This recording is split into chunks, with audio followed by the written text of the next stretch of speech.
State Representative Sarah Jenkins hadn't planned on visiting traffic court that Tuesday morning. Her schedule typically involved legislative meetings and community outreach, but here she was, dressed in her usual professional attire, a simple navy blazer and black pencil skirt, waiting on the hard wooden bench of courtroom 304.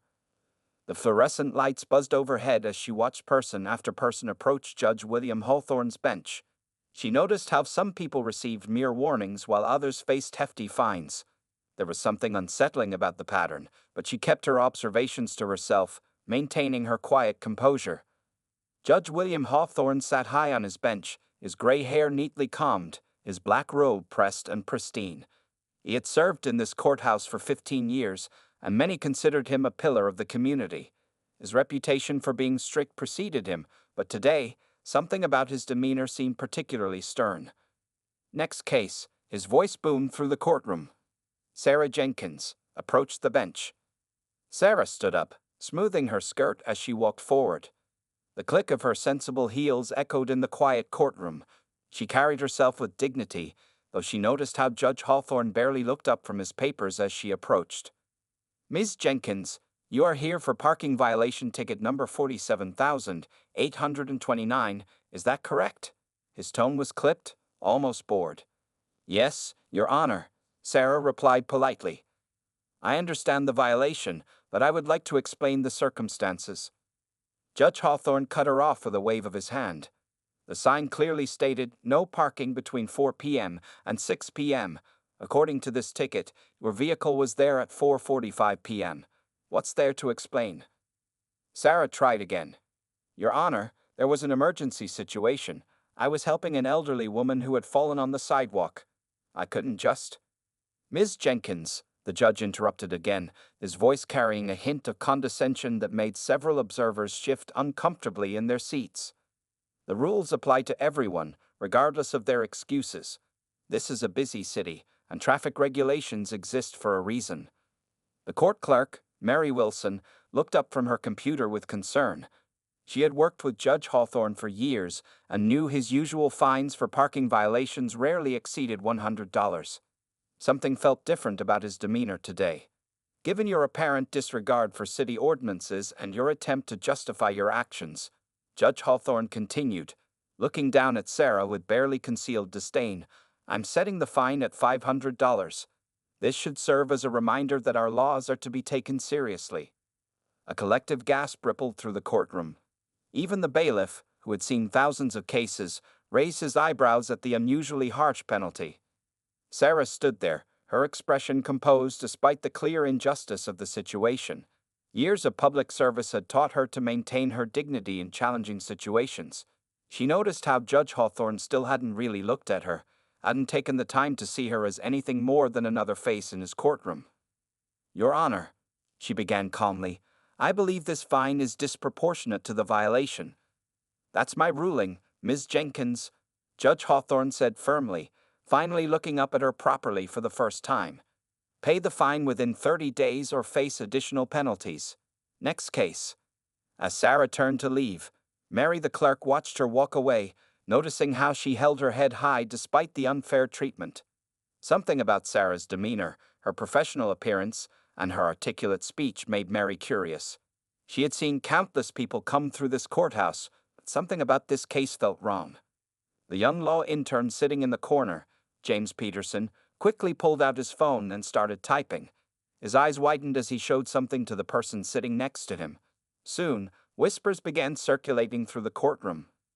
Judge Hawthorne, already focused on the next case, remained oblivious to the growing murmurs behind him.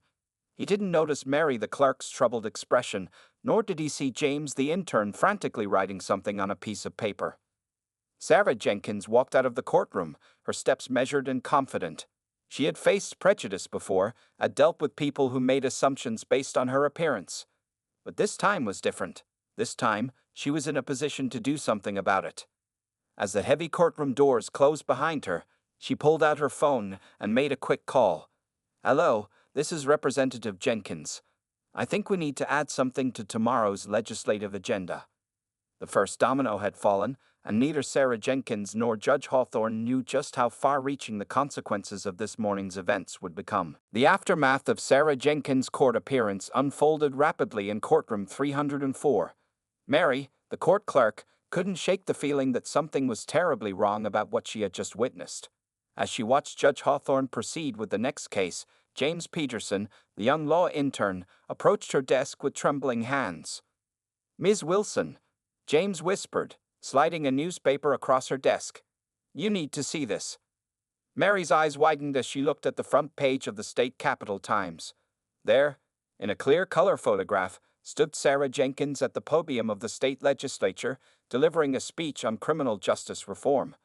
The headline read, "State Representative Jenkins leads charge for judicial accountability." "Oh my goodness," Mary muttered, her hand covering her mouth. She looked up at Judge Hawthorne, who remained unaware of the situation, still processing cases with his usual stern demeanor. James shifted nervously from foot to foot. "Should we tell him?" Mary took a deep breath and stood up. Protocol dictated that she inform the judge of any relevant information about cases, even after they were concluded. With the newspaper in hand, she approached the bench during a brief recess between cases. "Your Honor," she said quietly, "there's something you should know about the previous case, about Ms. Jenkins." Judge Hawthorne looked up, irritation clear on his face. "What about it?" Mary placed the newspaper on his desk. The color drained from Judge Hawthorne's face as he recognized Sarah Jenkins in the photograph.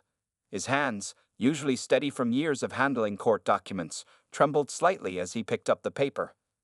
"State Representative Sarah Jenkins," he read aloud, his voice barely a whisper. "Chair of the Judicial Oversight Committee." The reality of what had just happened hit him like a physical force. He had just fined a state representative, and not just any representative, but the one who headed the committee responsible for reviewing judicial conduct.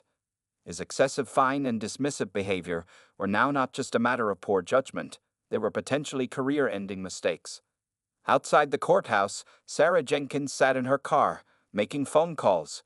Her assistant, Tom Chen, was already gathering data on Judge Hawthorne's past cases. "Representative Jenkins," Tom's voice came through the speaker, "I've pulled the last 6 months of Judge Hawthorne's records. The numbers are concerning. There's a clear pattern of higher fines for minorities, especially in traffic cases." Sarah nodded, though Tom couldn't see her. "Send everything to my office." And Tom, "Schedule an emergency meeting with the Oversight Committee for tomorrow morning." Back in the courthouse, word spread quickly. Court officers whispered in corridors, administrators huddled in corners, and lawyers exchanged knowing looks. Judge Hawthorne's reputation for being strict had always been accepted, but now, under the spotlight of scrutiny, that strictness was beginning to look like something else entirely. During the lunch recess, Judge Hawthorne sat alone in his chambers, the newspaper still on his desk. His secretary, Linda, knocked softly before entering with a stack of messages. "Judge," she said carefully, "the local news stations are calling. They're asking for comments about this morning's incident." Hawthorne loosened his collar, feeling the weight of his actions pressing down on him. "How many know about this?" "It's already on social media, sir." Someone in the courtroom recorded the entire exchange. The judge closed his eyes, remembering his dismissive tone, his refusal to listen, the excessive fine, all captured on video, all directed at a state representative who championed judicial reform. The irony wasn't lost on him. His phone buzzed with a message from the Chief Justice of the state Supreme Court. "My office, 8 a.m. tomorrow." Meanwhile, Sarah Jenkins was already turning her personal experience into a catalyst for change. She sat in her office at the state capitol, reviewing Judge Hawthorne's case history with her team. The patterns they discovered were troubling, but not surprising to her. "This isn't about me," she told her staff. "This is about every person who walks into that courtroom feeling prejudged. This is about justice being truly blind." As the afternoon sun cast long shadows through the courthouse windows, both Sarah Jenkins and Judge Hawthorne knew that tomorrow would bring changes neither of them had anticipated when they woke up that morning. The simple traffic court appearance had set in motion events that would reshape the state's judicial system, and it was only the beginning. By Wednesday morning, the story had exploded across local and state media. News vans lined the streets outside both the courthouse and the state capitol, their satellite dishes reaching toward the sky like metal sunflowers. Social media was buzzing with the courthouse video, which had already gained over 100,000 views. The video showed every detail of the previous day's interaction. Judge Hawthorne's dismissive tone, his refusal to let Representative Jenkins explain, and the shocking $500 fine. But what caught most viewers' attention was Sarah Jenkins' composure throughout the entire ordeal. She had maintained her dignity even as she faced clear discrimination. Channel 5's morning news anchor, Patricia Martinez, stood outside the courthouse, microphone in hand. Sources tell us that Judge William Hawthorne has a history of distributing disproportionate fines based on race and appearance. Yesterday's incident with State Representative Sarah Jenkins has brought these allegations to the forefront. Inside the state Supreme Court building, Judge Hawthorne sat rigidly in a leather chair, facing Chief Justice Eleanor Rodriguez. The morning sun streaming through the window did nothing to warm the chilly atmosphere in the room. "William," Chief Justice Rodriguez began, her voice stern but controlled, "this is more than just a PR nightmare. Representative Jenkins' office has provided data showing a clear pattern in your sentencing. How do you explain fines that are, on average, 60% higher for minorities in your courtroom?" Judge Hawthorne shifted uncomfortably. "Your Honor, I've always prided myself on being firm but fair. I had no idea about these patterns in my rulings." "That's precisely the problem," Rodriguez replied, sliding a thick folder across her desk. "Unconscious bias is still bias, William, and yesterday's incident has brought it all into the spotlight." Meanwhile, at the state capitol, Sarah Jenkins stood before the Judicial Oversight Committee, her voice steady as she addressed her colleagues. The room was packed with other legislators, media representatives, and concerned citizens. "What happened to me yesterday is not unique," she began, her words carrying through the silent chamber. "The only unique aspect is that it happened to someone who has the power to do something about it. I've received hundreds of emails since yesterday, stories from people who faced similar treatment in our courts but had no voice to challenge it." Committee member John Martinez leaned forward. "Representative Jenkins, what specific actions are you proposing?" Sarah opened a folder on the podium. "First, mandatory bias training for all judicial officials. Second, quarterly reviews of sentencing patterns. Third, the establishment of a citizen review board to examine complaints about judicial conduct. And finally, a transparent reporting system accessible to the public." The proposals sent ripples through the room. Some committee members nodded in approval, while others looked concerned about the scope of the changes. Back at the courthouse, Mary the clerk was busy pulling files. She had worked with Judge Hawthorne for years, but had never looked at his cases as a whole. Now, reviewing the pattern of his decisions, she felt a mix of shame and responsibility for not noticing sooner. Local community leaders began organizing peaceful protests outside the courthouse. Reverend James Thompson, a respected civil rights activist, addressed the growing crowd. "This incident has opened our eyes to what many have known for years," he announced through a megaphone. "Justice wears a blindfold, but some judges peek underneath it. Today, we say no more." By afternoon, the story had reached national news networks. Political commentators debated the broader implications of the incident, while social justice advocates used it as an example of why reform was necessary. Judge Hawthorne watched the coverage from his home, having taken a temporary leave of absence at the Chief Justice's suggestion. His wife, Martha, sat beside him, holding his hand. "I never meant to," he started, then stopped, realizing how hollow excuses would sound. "I know, dear," Martha replied softly, "but maybe this is a chance to learn and do better." At the end of this tumultuous day, Sarah Jenkins sat in her office, reviewing the hundreds of messages she'd received. Her assistant, Tom, brought her a cup of tea.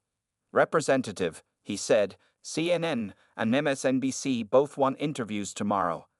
And the governor's office called. She wants to meet with you about your proposals." Sarah nodded, thinking about how a simple parking ticket had turned into a movement for change. "Schedule them all, Tom. We need to strike while the iron is hot. Sometimes it takes a small incident to expose a bigger truth." As night fell over the city, both Sarah Jenkins and Judge Hawthorne knew that tomorrow would bring more challenges, more scrutiny, and hopefully more progress toward real change in the justice system. The investigation into Judge Hawthorne's past cases revealed a disturbing pattern that stretched back over his 15-year career on the bench. Sarah Jenkins sat in her office, surrounded by stacks of court records, each file telling a similar story. Her team had spent days analyzing the data, and the results were undeniable. Representative Jenkins, Tom said, placing another folder on her desk. We found something interesting from 2019. A young black woman named Michelle Carter received a $400 fine for a broken taillight, while on the same day, a white businessman was given only a warning for the same violation. Sarah rubbed her temples, feeling the weight of responsibility on her shoulders. The more they dug, the more examples they found. Her own experience in the courtroom wasn't an isolated incident. It was part of a larger systemic issue. Meanwhile, Judge Hawthorne sat in his study at home, reviewing copies of his own past rulings. His wife Martha brought him coffee as he pored over case after case, his hands trembling slightly as patterns became clear to him for the first time. "I don't understand," he muttered, mostly to himself. "I always thought I was being fair." Martha placed a gentle hand on his shoulder. "William, sometimes we don't see our own blind spots until someone points them out." The local media had begun interviewing past defendants from Judge Hawthorne's courtroom. Channel 5 News featured an interview with James Wilson, a black college student who had appeared before the judge 3 months ago. "I got a $300 fine for jaywalking," James explained to the reporter. "At first, I thought maybe that was normal, but then I heard about other cases where people got $50 fines for the same thing. The only difference was, well, look at me." The story caught the attention of Dr. Linda Martinez, a respected researcher in judicial bias at the state university. She contacted Representative Jenkins's office, offering to conduct a thorough analysis of the court's records. "This is a unique opportunity," Dr. Martinez explained during their meeting. "We rarely get such clear documentation of systematic bias in action. Your case was just the tip of the iceberg." Sarah nodded, remembering her own feelings standing before Judge Hawthorne. "How long will a complete analysis take?" "With my team, we can have preliminary results in 2 weeks, but from what I've seen already, the numbers are striking." At the courthouse, Mary the clerk continued her own investigation, driven by a mixture of guilt and determination. She discovered that over the past 5 years, minorities in Judge Hawthorne's courtroom had paid, on average, 45% more in fines than white defendants for similar offenses. "I should have noticed," she told James, the intern. "I was right here, watching it happen every day." James shook his head. "We all should have noticed, but now we have a chance to make it right." The story reached the State Bar Association, which called an emergency meeting to discuss the implications. Judge Hawthorne's cases weren't just about one judge's bias. They represented a potential crisis of confidence in the entire judicial system. Sarah Jenkins was invited to speak at the meeting. Standing before her state's most prominent legal professionals, she felt the weight of the moment. "What we've uncovered isn't just about numbers and statistics," she began. "It's about trust. Every time someone walks into a courtroom, they should believe they'll be treated fairly, regardless of their appearance." Back in his home office, Judge Hawthorne received an email from the Chief Justice. His temporary leave would be extended pending a full investigation. As he read the email, his phone buzzed with a text from his daughter, a law student in another state. "Dad, I just saw the news. We need to talk about this." The judge stared at his phone, thinking about the conversations he'd need to have with his family, his colleagues, and most importantly, with himself. The evidence was overwhelming, and for the first time, he couldn't hide behind his robe and gavel. As the day drew to a close, Sarah Jenkins met with her team to review their progress. The investigation had grown beyond Judge Hawthorne's courtroom, sparking a broader examination of judicial bias across the state. "Tomorrow," she told her staff, "we start drafting the legislation. This isn't just about one judge anymore. This is about changing the system itself." The sun set over the city as both Sarah Jenkins and Judge Hawthorne contemplated the changes their encounter had set in motion. What had started as a simple traffic court appearance was now forcing an entire state to confront uncomfortable truths about justice, bias, and the long road to real equality under the law. The state capitol buzzed with unusual energy as Representative Sarah Jenkins prepared to introduce her groundbreaking judicial reform bill. The marble halls were packed with legislators, media representatives, and citizens who had come to witness what many were calling a historic moment in state politics. Sarah stood at her office window, looking down at the growing crowd outside. Signs reading "Justice for All" and "End Judicial Bias" dotted the landscape below. Her assistant Tom entered with the final draft of the bill. "Everything's ready, Representative," he said, placing the document on her desk. The governor called again. "She wants to make sure you're still meeting for lunch to discuss the bill's details." Sarah nodded, picking up the thick document that represented weeks of intensive work. Her team had named it the Judicial Fairness and Accountability Act, though many were already calling it the Jenkins Bill in the media. Meanwhile, Judge Hawthorne sat in his living room, watching the live coverage on television. His temporary leave had stretched into its third week, and the isolation had given him time to reflect. His daughter Rachel, who had flown in from law school, sat beside him. "Dad," Rachel said softly, "I think you should go to the Capitol today. Show people you're willing to be part of the solution." The judge turned to his daughter, surprised by her suggestion. "Would that be appropriate? I'm the reason this bill exists in the first place." "Exactly," Rachel replied. "That's why you need to be there." At the Capitol, Sarah Jenkins began her presentation to the state legislature. The chamber was packed, with extra chairs brought in to accommodate everyone who wanted to witness the proceedings. "Distinguished colleagues," Sarah began, her voice steady and clear, "today we have an opportunity to transform our justice system. The bill before you isn't about punishment, it's about progress. It's about ensuring that justice truly is blind." She outlined the key points of the legislation: mandatory quarterly audits of judicial decisions to identify potential bias patterns, required annual sensitivity training for all court officials, the establishment of a diverse civilian oversight board, and a transparent reporting system for court proceedings. This bill also includes funding for a statewide study of judicial practices, Sarah continued. "We need to understand the full scope of the problem to address it effectively." A murmur ran through the chamber as Judge Hawthorne quietly entered with his daughter. He took a seat in the back, his presence causing heads to turn and whispers to spread. Representative Michael Chen, chairman of the Finance Committee, raised his hand. "Representative Jenkins, what's the estimated cost of implementing these changes?" Sarah was prepared for this question. "The initial cost is $2.3 million, but consider this. Our state spends nearly $5 million annually dealing with appeals based on claims of judicial bias. This bill isn't just morally right, it's fiscally responsible." From his seat, Judge Hawthorne listened intently. Each point in the bill reminded him of decisions he'd made, patterns he'd never noticed in himself. His daughter squeezed his hand supportively. During the lunch break, Sarah was surprised to find Judge Hawthorne waiting outside her office. He looked different without his judicial robes, more human, more vulnerable. "Representative Jenkins," he said, his voice quieter than she remembered from court, "I've come to offer my support for your bill." Sarah studied him carefully. "This isn't about you personally, Judge Hawthorne. This is about fixing a broken system." "I know," he replied, "and I'm living proof that the system needs fixing. I'd like to testify in support of the bill, if you'll allow it." The afternoon session of the legislature featured passionate debate. Some opponents argued the bill went too far, while others said it didn't go far enough. But when Judge Hawthorne took the podium to speak, the room fell silent. "I stand before you not as a judge, but as someone who has learned a difficult lesson," he began.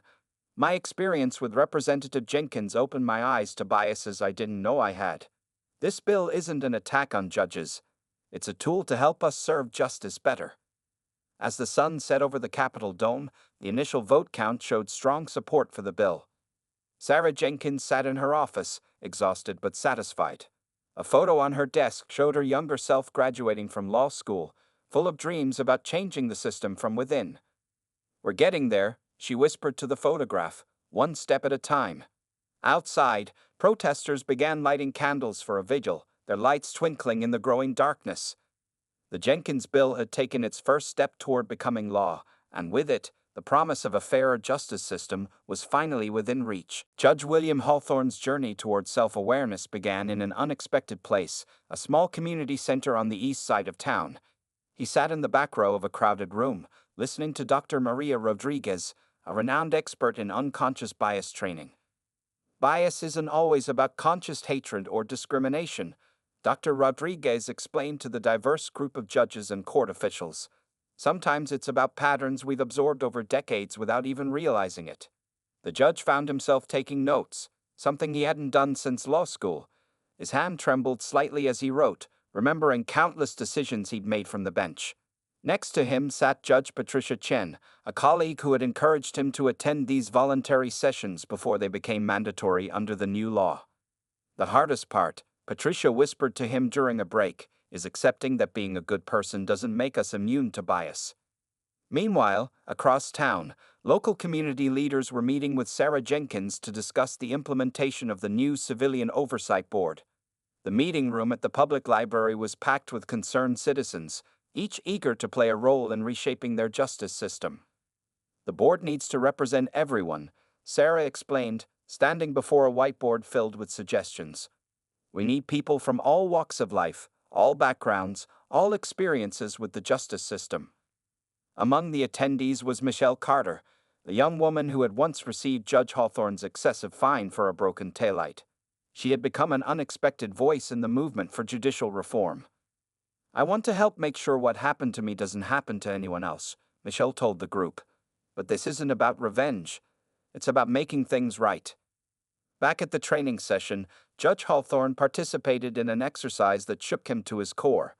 Dr. Rodriguez had participants review anonymous case files and suggest appropriate fines. Without realizing it, many judges, including Hawthorne, showed the same patterns of bias in their suggestions. This is enlightening, he admitted during the group discussion. I've always prided myself on being fair, but these numbers don't lie. Dr. Rodriguez nodded encouragingly. Recognition is the first step toward change, Your Honor.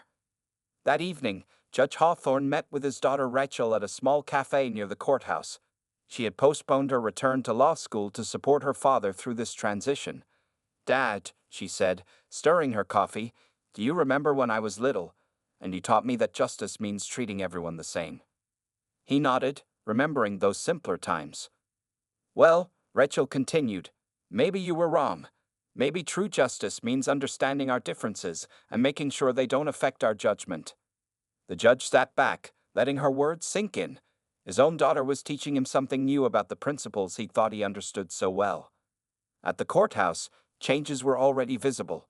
Mary, the clerk, had helped install new software that would flag potentially biased patterns in sentencing. Signs in multiple languages now welcomed visitors to the courthouse, and a newly established help desk assisted people in understanding their rights. It's like watching a different courthouse come to life, Mary told James, the intern who had now become a full-time court advocate. Judge Hawthorne's colleagues noticed changes in him too. During lunch breaks, he began joining diversity discussion groups that he'd previously avoided. He asked questions, listened more than he spoke, and showed a humility that surprised those who had known him for years. One afternoon, he found himself sitting across from Sarah Jenkins in her office at the state capitol. The meeting hadn't been planned. He had come to submit his progress report on the mandated training programs and found her available. Representative Jenkins, he began, I owe you more than just an apology. I owe you my gratitude. Sarah looked up from her desk, surprised by his words. That day in traffic court, he continued, you could have simply paid the fine and used your position to have it reversed later. Instead, you chose to create change for everyone. Sometimes, Sarah replied, the most important changes come from unexpected moments.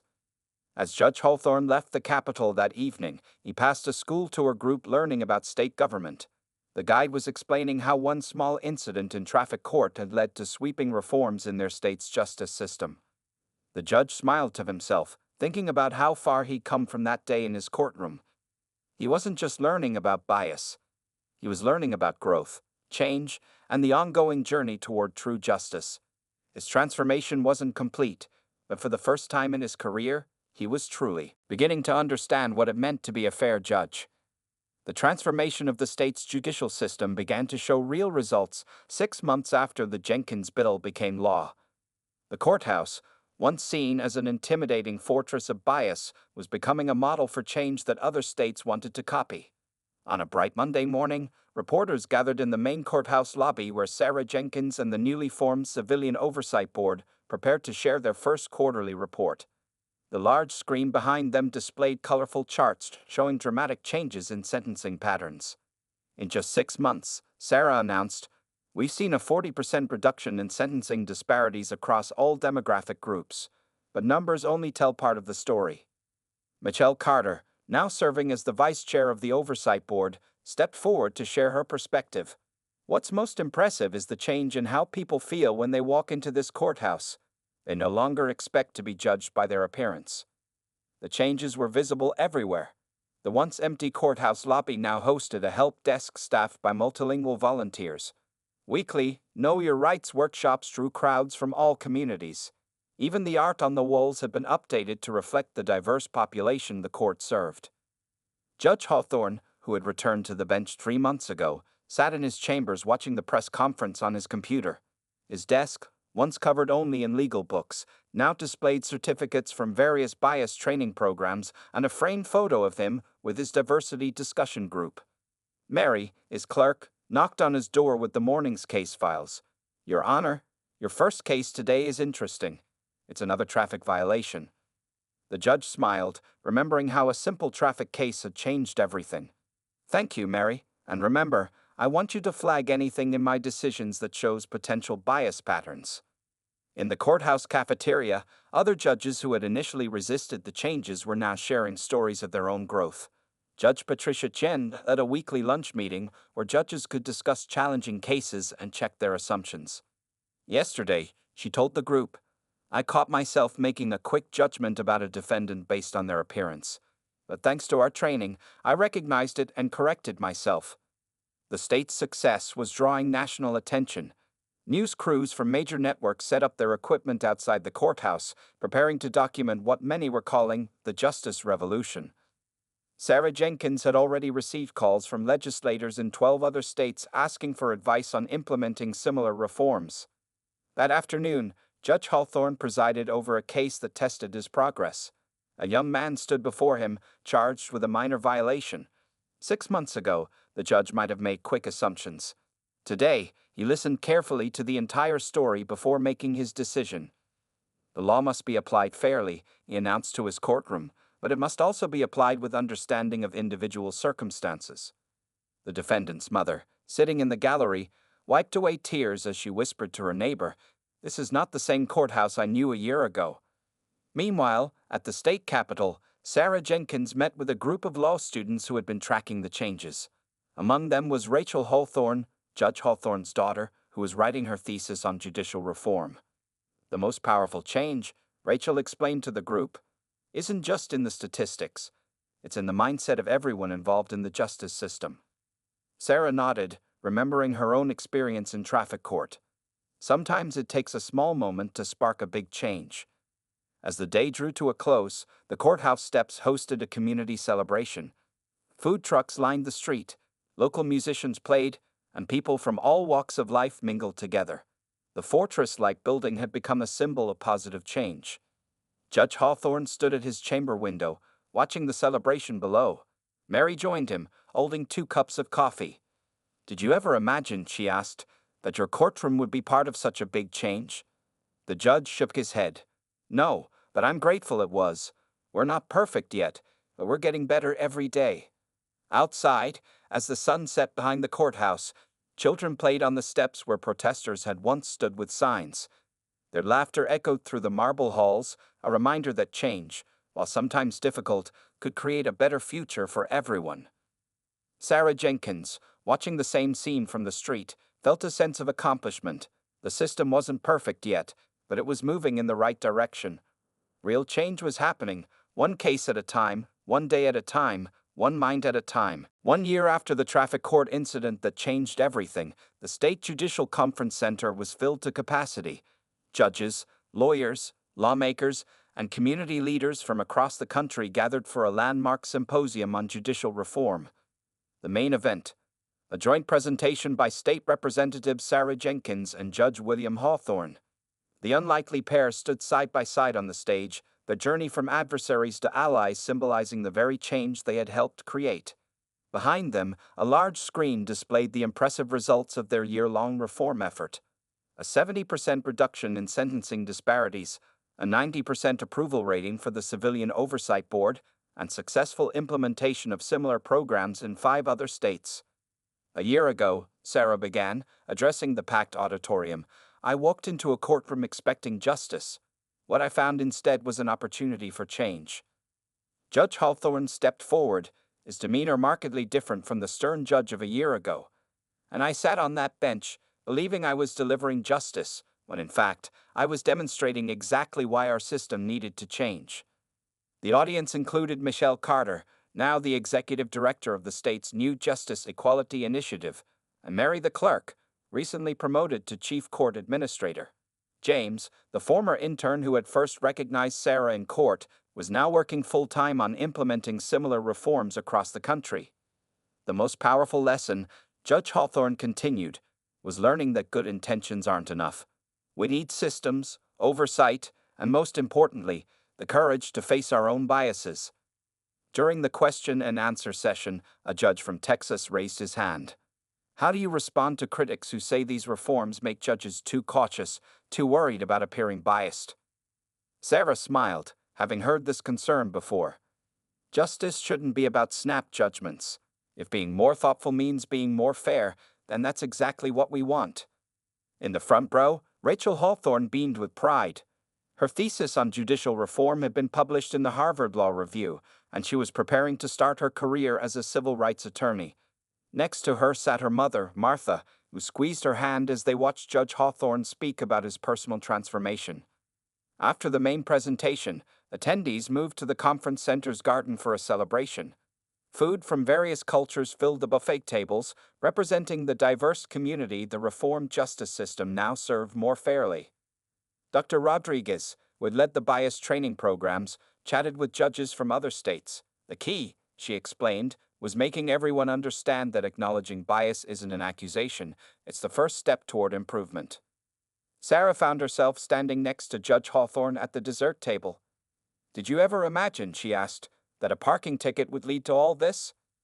The judge chuckled, shaking his head. I've learned that justice can arrive in unexpected ways.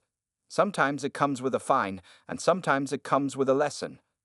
As the evening drew to a close, Sarah took the podium one last time. The setting sun cast a warm glow through the conference center's windows, illuminating the faces of those who had been part of this remarkable journey. 1 year ago, we started with a simple goal, to make justice truly blind, she said. Today, we stand here not because we've achieved perfection, but because we've proven that change is possible. Our work isn't finished, it's just beginning. Judge Hawthorne joined her at the podium, and together they unveiled their next initiative, a national program to implement similar reforms across all 50 states. The audience rose in a standing ovation, not just for the program, but for the promise of a better justice system. As people began to leave, a young girl approached Sarah and Judge Hawthorne. She was doing a school project on justice reform and had one question. What's the most important thing you learned from all this? Sarah and the judge exchanged glances, and it was Judge Hawthorne who answered. We learned that true justice isn't about power or position. It's about seeing each person who comes before the law as exactly that, a person. The girl wrote his words carefully in her notebook, not knowing she was recording the principle that would guide the next generation of legal reform. As night fell over the conference center, the lights of the city twinkled like stars. Sarah Jenkins and Judge Hawthorne stood at the window, looking out at the world they had helped to change. Sometimes the biggest transformations start with the smallest moments, and sometimes justice comes dressed as a simple parking ticket.